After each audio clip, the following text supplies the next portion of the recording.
Hello, this is Mike Einspar, and this is my final video to sum up my e-portfolio throughout my uh, non-degree endorsement here at Fort Hays State.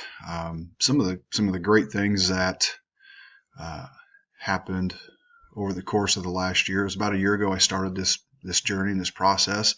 Um, it had been about 17 years since I had been a student in the classroom where I'd finished up my first master's, and a lot has changed in that time. Some of the great things that have happened are it got me out of my comfort zone and got me to use different types of technology, from Powtoons to Canva to this screen recorder. Taking all courses online, being a part of a Google community, really being a part of as an active learner. As a teacher of special ed and a lifelong educator, we always talk about being active learners. Now I had a chance to practice what I preach, and this course really gave me, or this not this course, but this program really gave me a chance to put put some of the things I've done in the last 25 years and force me to put it into writing and organize my thoughts. Professional goals. Pretty simple. In the next couple of years, I've wanted to finish this program, look at becoming a high school principal, and really move forward from just developing an athletic team or a classroom into developing a school and community. And then within, look at what am I going to do after education, and who knows, retire and start a different career. Who knows, buy a boat and take people fishing. Who knows? Hopefully, one of the things by becoming a principal, I can move towards becoming debt free and having a house on the water in Florida and jumping out back on my boat and going wherever I want to go on a daily basis. So I kind of went through my professional and personal goals there. An introduction. I've coached many things at many different levels, everything from football, basketball, track, weightlifting, to small schools in Kansas, to big schools in Florida, also at the college level, small, medium, and large colleges at that. My leadership philosophy. I've always had a philosophy, but this course, this really forced me into put it on the paper. Kind of like real estate. Their three goals are location, location, location. I feel like with any kind of leadership, the three main things are communication, communication, and communication. The more transparent communication, with your communication, the better things are with everybody from your teachers, your students, your stakeholders, your parents, supporters, everybody. Clear, transparent communication. I've always felt like instead of weeding the bad people out, you find ways to bring everybody to one common goal and a shared vision. Really in line with what Fort Hays, with our program standards, the vision and leadership.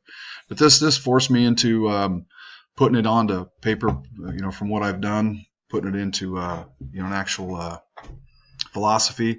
I've always liked Mike Krzyzewski, and that really hit home when it said leadership is an ever evolving position.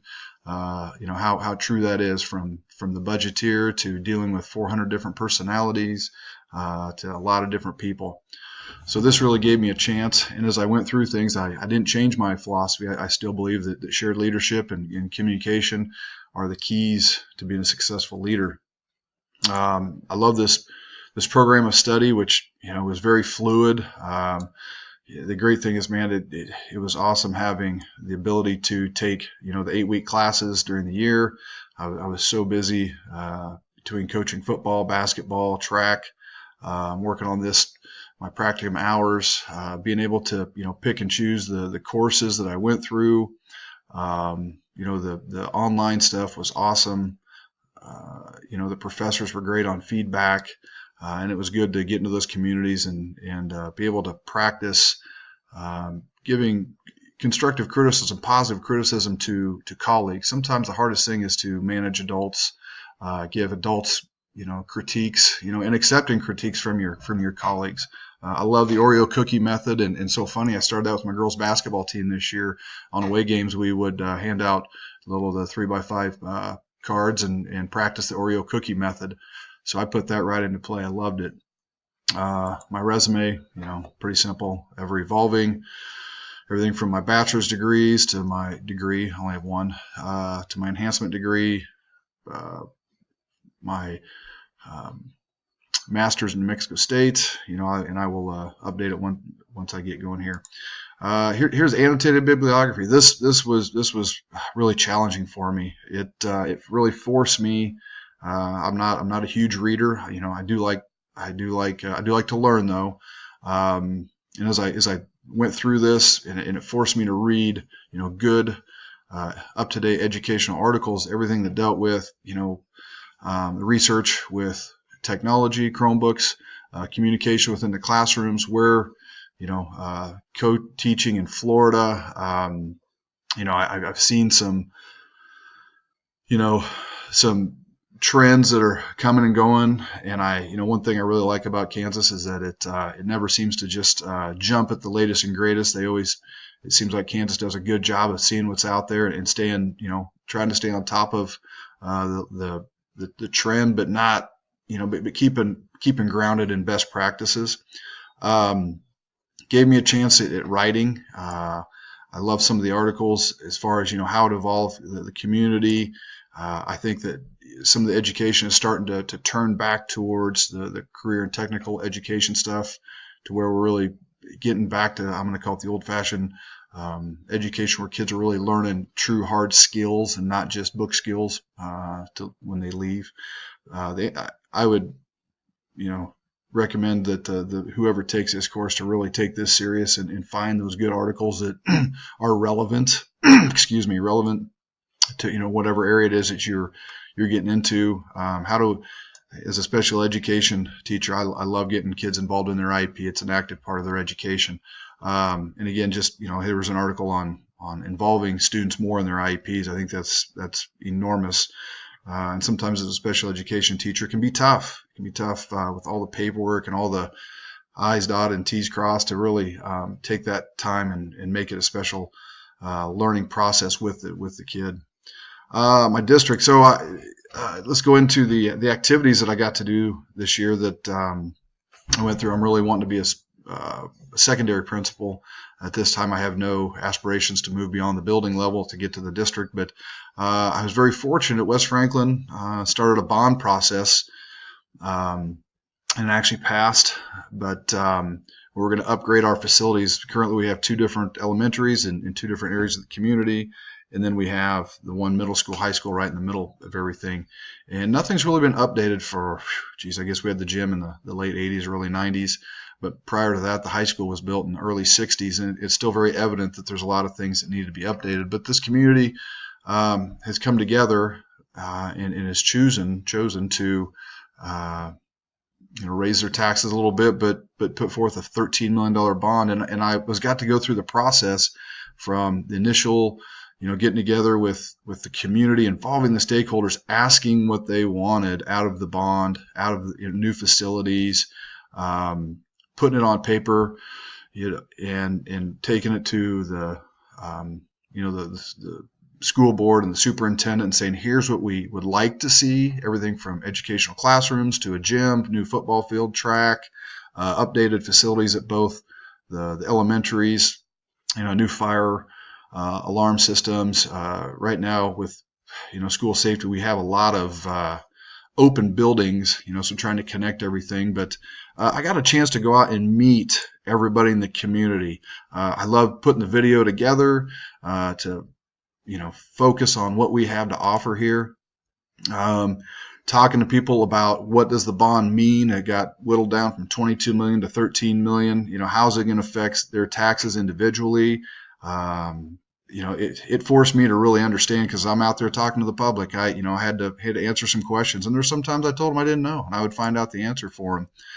It was fun putting together a plan, on how we would structure the the system, the new facilities, and once the bids came in, we even, once the initial whittling down had to happen, we came in $500,000 over budget, and we still had to find more ways to whittle down, and going back to the public and figuring out how we can get through things to make things happen. And that was, I wouldn't say it was a lot of fun. It was a lot of work as well. My elementary experience, some of the highlights there were, we're sitting in on the site council meetings at the two different elementaries and talking about some of the math programs that they're putting into place. As a special education teacher, I've always been involved in the discipline and the referral process, and so this was good to me to use technology and explain to teachers and parents what is discipline when it comes to IEP kids. What is the referral to implementation process? A lot of people don't understand that there's a pretty lengthy process that involves professionals and a lot of things, a lot of steps there to get kids identified. We don't take it lightly, and once they're identified, some of the services that are offered. My secondary highlights there, again, working through the bond process.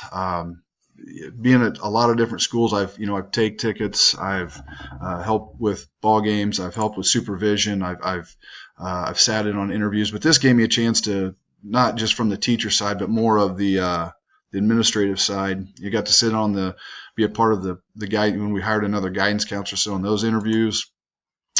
This is one of the ones I really, really liked as a special education teacher. I always keep a lot of resources in my pocket, especially when it comes to reading. Reading is not the best thing that I do, but it's something that I do. Math and science is more my key. But this assignment allowed me to put resources into a working document that I could share with professionals when I get my own building. Everything from differentiated instruction and really all the different identifications that students receive here in Kansas, and how to best utilize each one of those. A couple other highlights. We take weekly, I would go through and monitor grades of everybody in the school who had D's and F's, and then I would meet individually with teachers and students on how to, accommodate some of the deficiencies that were happening, how to get those D's and F's up, whether it be from different classroom instructions, maybe some mentor help, some extra help in different areas. Those were, some of the things that were good I was able to do and share with teachers. The students in there that needed help. Here we got a lot of hours in on supervision, planning safety and supervision at athletic events. I mainly did junior high. I was the high school coach for basketball and football, so I did a lot of the junior high, safety and monitoring of games and officials and parents or whatnot, and did come across one crazy situation, but that involved the law enforcement, but worked through it and ended up being a valuable experience for myself and everybody involved. I loved being part of the master schedule. Here working with the guidance counselor, not just on some of the teachers and the class load that we needed, but also we're trying to do more dual enrollment and get some of those kids that have the ability to get some college credit while they're in school. And work on that. The master schedule was a huge hit for me. And then I did have one incident. One of the special ed kids, and that had brought a knife to school, and that was a whole.